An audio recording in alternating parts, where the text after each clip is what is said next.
has us concerned here. Nationwide News understands that 8 people were shot, 5 fatally, in St. Catherine sometime after 10 p.m. on Sunday night. It's understood the incident reportedly the work of gunmen. It happened in the community of Commodore in Linstead in the parish. The ages of the deceased are 4, 42, 19, 39, and 22 years old. It's understood that an 11-year-old is among those being treated at hospital. We're being joined by the Member of Parliament for Northwest St. Catherine, Damon Crawford. Good morning to you. Mr. Crawford? Good morning. How are you doing? Morning. Well, under the circumstances, not so good with what we're hearing coming out of Commodore that happened last night.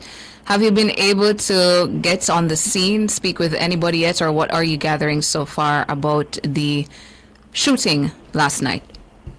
Okay, well, firstly, Commodore, while it is within Linstead and its environs, it is on the border of Northwest St. Catherine, and by extension is shared between 2 seats.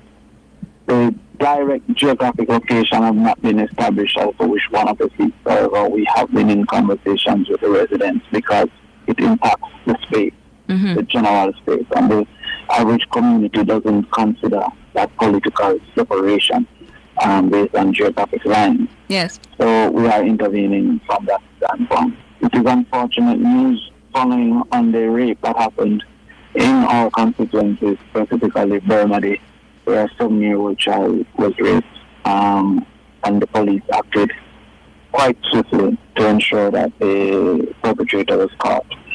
What I am encouraged by is the speed of response by the police force in both circumstances and the level of attention that they're paying to the community to reduce the probability of reprisals. But I'm extremely hurt that a person could be so wanton in their criminality that they went into an area, into a particular space, and injured or killed 8 people. A genuine discard for life that will not be facilitated. And it's for these reasons why we cheer for the Commission and the police force as they continue to try and keep a finger on the crime situation that we're facing. Can you tell us a little bit more about the community of Commodore? You know, some persons listening may not know about the community. They're wondering if this is a once in a blue moon incident, and they want to know exactly what type Commodore of have it is. seen circumstances of criminal activity every now and again. What people would understand about communities like Linstead is that they are influenced to a large part by urban spaces like Spanish Town. And so while the opinion of Northwest might be rural, as it would be for example, Lauderdale, the Linstead area is kind of an urban sprawl reality. Quite a few communities have evolved by squatting, and that makes it harder for policing to happen. And that's one of the reasons why regularization of land is a necessary part of crime fighting. So that area has had some of the negatives because there is a reality of an attraction to towns like Linstead because of the commercial activity, and that attraction has led to an infiltration of persons who might not have been born and bred in that space and might carry cultures that are not equivalent to that in which the persons who were born and bred in the space would have had. So, in general, it is an area of mixed opinions because Linstead in itself is a attractor of persons seeking economic activity through the markets, through the vending space. And Linstead serves as a basic center of activity for rural St. Catherine in the same way that Spanish Town serves as a center of activity for urban St. Catherine. That has caused for some persons to be seeking opportunities, criminal opportunities through extortion and the defense of the extortion ring. Again, the police have been quite active and responsive, and I again thank the police in that space for having been able to keep tabs on the activity. In fact, when I had a meeting with the police recently in Yorktown, they indicated that they had only had 2 murders, and this is how quickly these things can spiral, especially if reprisals is a part of it. And I again cheer and encourage the police to continue in their efforts to keep a tab on the criminal sprawl that has taken over Jamaica. Have you been able to speak with any of the affected family members or ascertain the conditions of those who were shot and killed? It would be surprising to say that there was one particular person that called and asked for me to speak to her son. Mm-hmm. She is a family member of the persons just 3 days ago. And I saw the effort of the police to find the young man and have a conversation. I have been trying to call her all morning. And as you know, names are not in Jamaica always specific to your government name. So I am incapable to say if she was one of the unfortunate victims because she might be called Stacey and her name is Nicole. Mm-hmm. So when I get to the community today, I will specifically find that person because I've been trying to contact her all morning with no success. Well, thank you so much, Mr. Crawford, for coming on and providing us with the updates that you've been able to ascertain so far. We'll try to reach out to you at another point throughout the day to hear if you have indeed made contact or found the person that you're speaking of, as well as to hear more about what you've been able to ascertain on the ground in relation to this unfortunate incident. Yes, thank you. I'm just dropping off my children and then I'll get down to the space. But I also again want to say that I am grateful to the police in this space, St. Catherine in particular, but the Linstead Youth and Police who have been able to keep the pressure tags off. And this is an unfortunate reflection that discredits their work, but they have been quite active, engaging communities and preventing this from happening generally. Damon Crawford, the MP for Northwest St. Catherine, thank you so much for your time. Thank you. We're going to speak some more on this matter of the shooting incident in Commodore. 8 people shot, 5 fatally, sometime after 10 p.m. Sunday night. We take a break here on Nationwide this morning. To the area sometime after 10 p.m. On Sunday night, last evening. Head of the Area 5, ACP Christopher Phillips of the Jamaica Constabulary Force spoke with the media following the incident. Well, the men pounced on them and said that they are police officers, but we know otherwise. You know, that's not the kind of operations of the police force.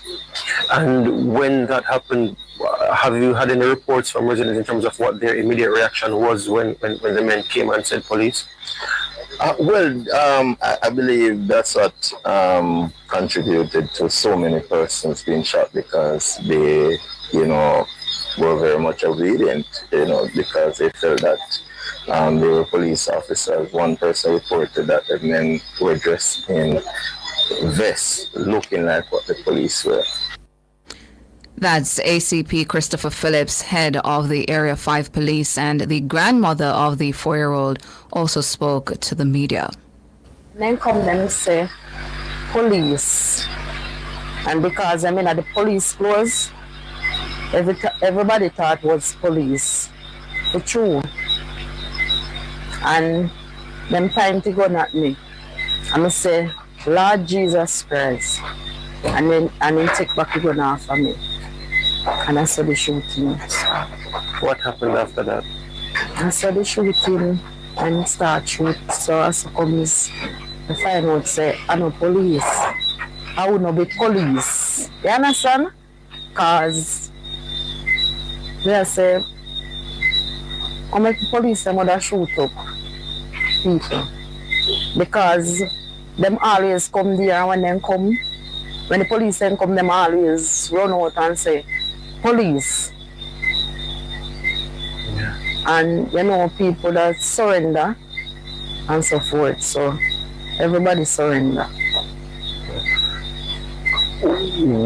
What was it like witnessing that? Because they said police and they turned it away from you. Yeah, and I go inside of the shop because the baby was beside me. And I take the baby and go inside the shop and lie down on my belly with my baby and my daughter, and I start prayer, beg God to cover me. Yeah. How are you related to the persons who died? How are you related to the persons who died? Is my granddaughter. Yeah, that's the voice of a grandmother there who spoke to the media, telling us exactly what happened as it relates to the persons surrendering because they thought it was police officers, as the men indicated that they were police. Well, they said the words police, and that had people stopping in their tracks from doing whatever because they thought it was really police officers. But she gave a good account to say that when the shooting started, she now realized that it wasn't really the police because they're not used to that type of approach. So at that point, they figured that something was off. But it's quite unnerving, Tana. Yeah. Yeah, it's quite unnerving. And we understand that the gunmen who showed up to that location, that they were armed with M16 rifles. Yeah. Came to the location as indicated by this grandmother and ACP Phillips, saying that they were police, so you can understand why people complied, as she indicated, as you indicated. And they just sprayed the place with bullets. Yeah. And now it is that you have 5 victims, family members just gone like that. And then at least 3 others, based on the preliminary information that we have, who were shot and injured, an 11-year-old. One of those 3 being treated in hospital this morning. At this time, we don't know the extent of their condition. But very unsettling, very unnerving. People within their home space, their comfort, going about their business, chilling, probably ready to retire to bed. Yeah. And for this to just happen, just pounce upon them like that, pretending to be members of law enforcement, because that would catch them off guard, catch them in a sense where, nobody would run because you're the police. So I'm going to stop and comply. Yeah. This is a well thought out attack. They knew exactly what they were doing. They went in, and of course, we want to hear from the official channels later today exactly, what they found out from their investigation so far.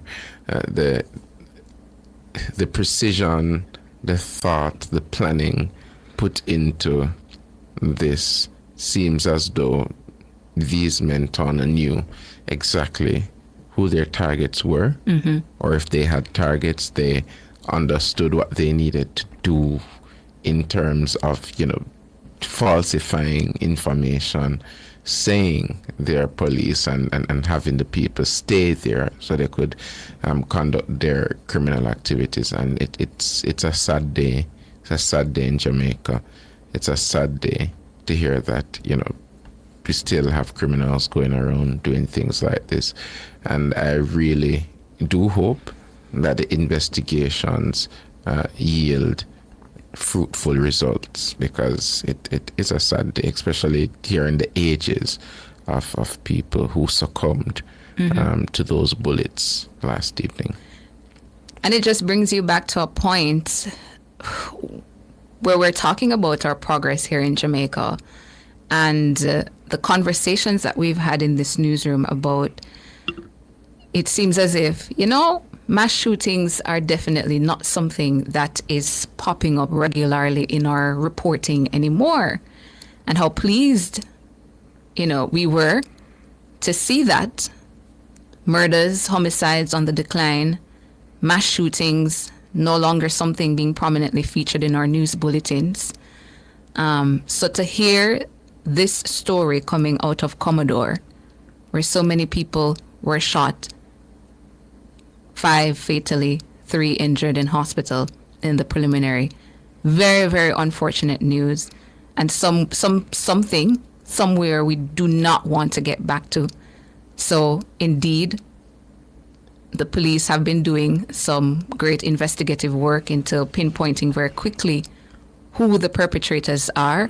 We hope in this instance as well that the 6 gunmen, or however many, went to Commodore last night and committed this atrocity will be found quickly and brought to justice. I do see somebody in the chat asking if the gunmen were wearing police uniforms. That we don't know. Yeah, they just indicated that they said police. Yeah, so which led to those in the yard complying.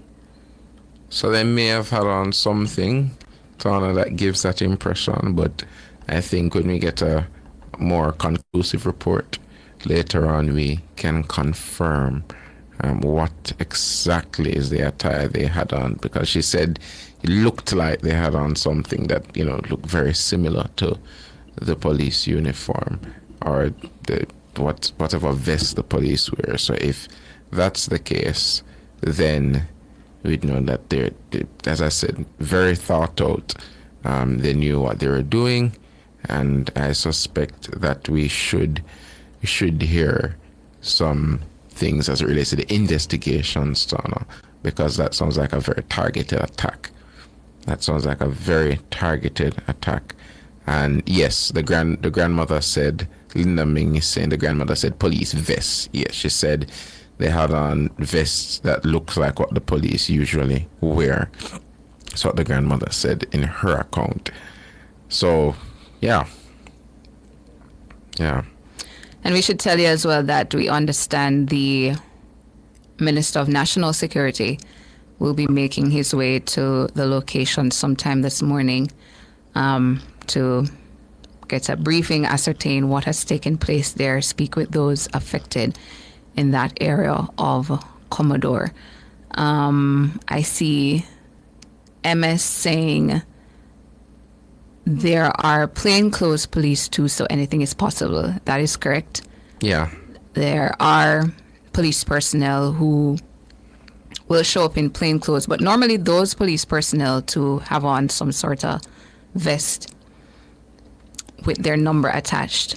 But you are correct, MS. There could have been plainclothes police. They could have been showing up rather, indicating that they're plainclothes police. Yeah. But in my experiences though, Tana, when plainclothes police officers, as you say, rightfully show up, they either have their IDs with them, some badge, or they're in that vest that has the number on, or something. If they're conducting official police business, that's in my experience.